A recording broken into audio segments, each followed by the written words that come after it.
Jokowi diperhitungkan dunia. Sebelum kita lanjut, jangan lupa subscribe dan nyalakan loncengnya agar tidak ketinggalan info terbaru lainnya dari tanda kutip.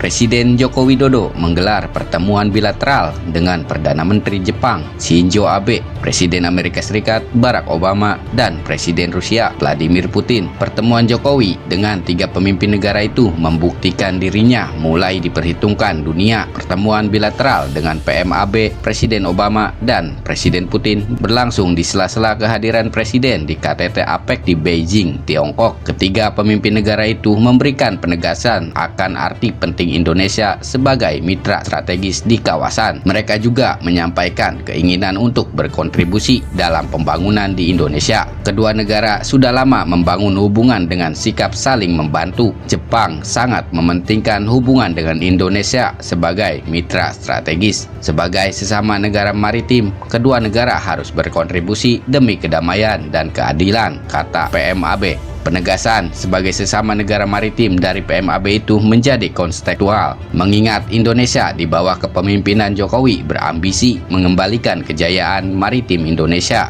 Tak hanya itu, Jokowi juga memiliki visi untuk mewujudkan Indonesia sebagai poros maritim dunia. Di sisi lain, Tiongkok yang menjadi kompetitor Jepang di kawasan Asia Timur juga memiliki konsep jalur sutra maritim abad ke-21. Sehari sebelumnya, Jokowi memenuhi undangan pertemuan bilateral dari Presiden Tiongkok Xi Jinping dan PM Tiongkok Li Keqiang. Selanjutnya, Abe menyampaikan, melalui investasi Jepang ke Indonesia, pemerintah Jepang ingin berkontribusi di bidang industri dan pembangunan sumber daya manusia Indonesia. Tawaran itu pun disambut baik Presiden Jokowi, mengingat Indonesia masih membutuhkan investasi besar untuk industri. Hubungan dua negara sudah saling mengisi dan saling percaya. Oleh karena itu, ke depan perlu dikembangkan dan diperluas agar lebih bermanfaat untuk negara dan rakyat Indonesia dan Jepang, kata Jokowi. Keamanan maritim saat membuka pertemuan dengan Jokowi, Presiden Obama mengapresiasi pemilu dan transisi demokrasi di Indonesia serta toleransi dan pluralisme Indonesia yang menjadi contoh bagi dunia. Saya tahu Presiden Jokowi mempunyai agenda dan berambisi tentang pembaruan untuk membawa kesejahteraan rakyat Indonesia,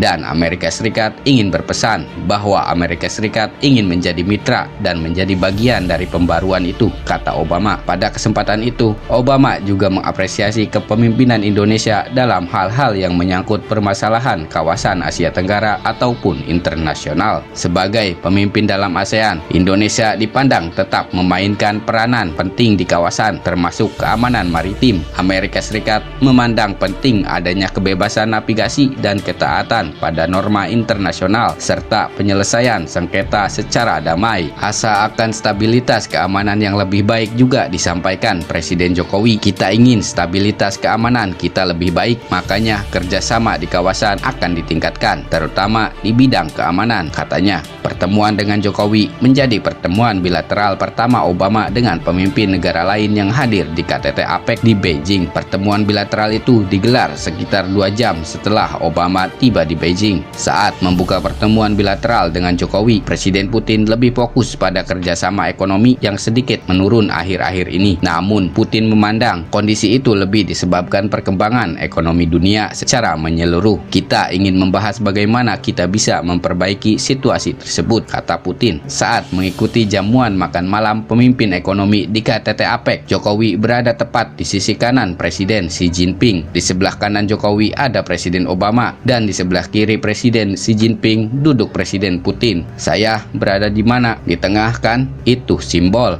Simbol-simbol itu harus bisa dibaca. Kita itu jadi rebutan. Kita ada di tengah, bebas aktif, dan itu konstitusi kita, kata Jokowi. Jokowi menyadari posisi Indonesia yang menjadi rebutan negara-negara adidaya yang meminta bertemu dengannya. Meski tarikan kepentingan negara-negara itu terasa dalam pertemuan bilateral tersebut, dengan tegas ia menyatakan posisi Indonesia tetap berada di tengah, bebas aktif sesuai konstitusi Indonesia. Ada kepentingan mereka. Tentu saja kalau kita melihat itu kepentingan mencari kawan, kita sendiri bebas aktif. Saya mau mencari kawan siapapun, boleh dong, mau di sana, mau di sini, tetapi dengan catatan kepentingan nasional, kepentingan rakyat, kita harus dinomorsatukan, kata Jokowi. Disambut antusias, Presiden juga memanfaatkan forum APEC CEO Summit di Beijing untuk menawarkan peluang investasi pembangunan infrastruktur yang terkait konektivitas di tanah air. Sekitar 500 pemimpin perusahaan terkemuka dari 21 negara di Asia Pasifik tampak antusias dengan paparan Jokowi pada forum itu. Dalam forum itu, Jokowi tidak berpidato dengan teks, tetapi menyampaikan presentasi dalam bahasa Inggris dan memanfaatkan slide layar lebar. Di situ, ia menampilkan grafis peta Indonesia serta data statistik sebagai penunjang. Itu paparan perdana Jokowi di forum internasional sebagai presiden. Mengawali presentasinya, Jokowi memberikan gambaran tentang Indonesia yang memiliki 17.000 pulau dengan populasi penduduk sekitar 240 juta jiwa. Selanjutnya, ia menjelaskan agenda pembangunan di Indonesia ke depan yang fokus pada konektivitas maritim, pembangunan 24 pelabuhan, dan transportasi massal kereta api, serta pembangkit listrik 35.000 MW. Jokowi menggambarkan bagaimana konektivitas antar pulau belum terbangun dengan baik sehingga ada kesenjangan harga komoditas barang di antara pulau satu dengan yang lain. Ia mencontohkan harga semen di Papua yang bisa mencapai 25 kali lipat harga di Pulau Jawa. Selain memaparkan peluang yang ada, Jokowi juga mengungkapkan adanya sejumlah masalah yang menghambat pembangunan di Indonesia, mulai dari birokrasi perizinan, pembebasan lahan, hingga ketersediaan listrik. Namun, ia juga berusaha meyakinkan kalangan usaha di Asia Pasifik persoalan-persoalan itu akan menjadi fokus pembenahan dari pemerintahannya. Mengakhiri presentasinya, Jokowi mengundang kalangan usaha di forum APEC untuk berinvestasi dalam pembangunan di Indonesia. Kami menantikan Anda untuk datang ke Indonesia dan berinvestasi di Indonesia, ujarnya.